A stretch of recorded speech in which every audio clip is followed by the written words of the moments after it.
Welcome back to another technical deep dive here in the debug zone. Today we're tackling a big question and breaking it down with insights from other users. Hopefully this clears up some misconceptions and helps you get the answer you need.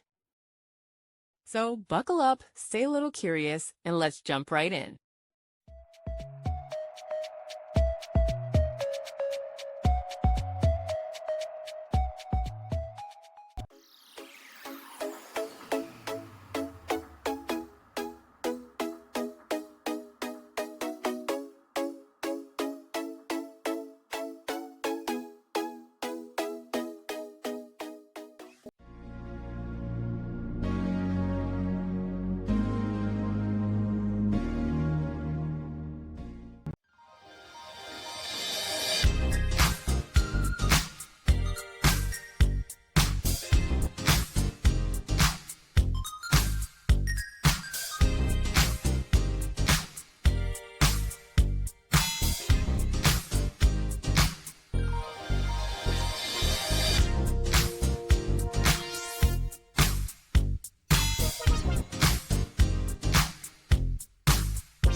And that's a wrap. I hope you found the answer you were looking for. If you did, take a second to hit that subscribe button. It really helps out. And let me know in the comments which solution worked best for you. See you next time in the debug zone.